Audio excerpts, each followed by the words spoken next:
What's up, everybody? This is Rob here. So, I want to talk to you about different habits that you can consider to help improve the quality of your life. Some of these are going to be a little controversial because of the type of world we live in today, but I think this can help out quite a few of you. First, go to church, pray. Right now, you see all these celebrities are selling their soul to the devil, and they're very public about it. And the truth is, the devil is a type of God. But honestly, why would you want to sell your soul to an entity where your soul is going to live restless for eternity when you can just give it to the one and holy God above us? The results will be the same. Yes, they will be. It's just one way is easier than the other. So I suggest prayer. The other thing is meditation.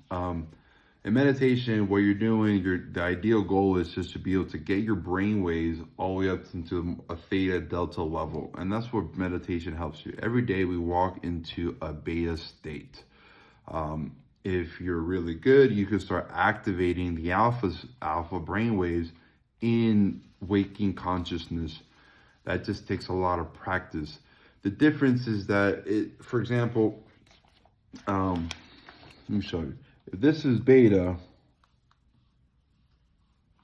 right? That's the amount of information that you gather. When you talk about delta and theta, you're talking about, in other words, in just one line here, right? You have two humps. You have 1, 2, 3, 4, 5, 6, 7, 8. You have 8 humps. So it's like you gain 8 times more information. So things just move quicker. Things move more infinite. CIA actually released a documentation of them studying astral projection rather recently. You can see it on their website, all about the powers of meditation and how to get more in tune with your spirituality. And they realize that it's 100% factual what the power of meditation can do to you, because the idea goal is to get you closer to source. Closer to source means you're getting closer to God. The third thing is reading. We have the attention span is smaller than a goldfish today. So reading becomes very, very important. The reason why you want to read, because reading helps you paint the picture, it helps you visualize. There are authors today that are dead and you're never going to be able to meet them. So they wrote a book that we can see on how they think. And that's the only way you're able to gain that information. Audiobooks, they're great, but honestly, it's a lazy form of reading, because the thing is, you're still not improving the connections within your brain. And then it comes again to 4, which is audiobooks, right? Audiobooks are better than music. I'm not saying not to listen to music, but if you listen to 4 hours of music a day, listen to 3 and put an hour into an audiobook. 5, wake up early. The early bird gets the worm. Wake up early. And now this depends on everyone's schedule. I'm not telling you wake up at 4 or 5 or 7, whatever it is, but wake up early. Like going to sleep late is not the cool thing to do. Maybe sure when you're 16, 21 years old and you're partying your life out, sure, go for it. 6, make your bed. Admiral McRaven said that the most important task anyone can do in any given day to start the day off is make your bed. And I agree with him, because if you make your bed, you get the first task of the day done. So make your bed. I remember I had a roommate. His name is Danny Trevino, and he would bitch me out all the time when I didn't make my bed. But we shared a room together in a fraternity house, and so I did it. And it wasn't necessarily the easiest thing for me to do when I first started doing it, but I know it really, really helped me out, because what he was trying to tell me is like, hey, Rob, you say you want to be a millionaire and a billionaire, all this kind of stuff, but if you can't even do the first thing of the day, then what makes you think you're ever going to be there? And so, Trevino, if you ever watch this, thank you. 7, have a clean environment. A clustered environment creates a clustered mind. A dirty environment creates a dirty mind. If you want to be able to think and focus as much as possible, you want to have a clean environment, a nice smelling environment.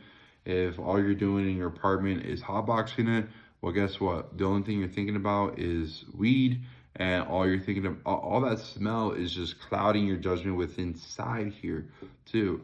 Remember, smoke goes into your brain in that type of situation. So you want to have a clean environment in any way, shape, or form. The other thing is too, guys, like if you don't have a clean environment, what makes you think you'll be able to keep and maintain a girl? You need to. 8, be quick to edify, slow to criticize. If you don't have something nice to say to people, well, then you probably best not to say it.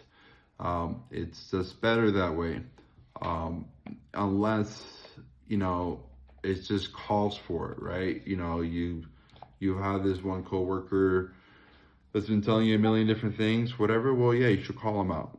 You really should. But if it becomes a habit of repeated behavior where you're always criticizing, condoning, and complaining, well, honestly, don't say it. Find something good about them. And if you can find something good about someone or what's going on in life, eventually more positive things will happen to you. Number 9, clean yourself up. Like I got a haircut not too long ago. My beard's clean right here. I brush my teeth at least 2 or 3 times a day. I wash my face. I refuse to leave my house looking like shit. I just refuse it. I think the best example I can think of are Colombian women. Colombian women refuse to even, the grocery store could be across the street and they refuse to leave their house looking all dolled up. They just refuse it. Don't leave your crib looking like crap, especially guys.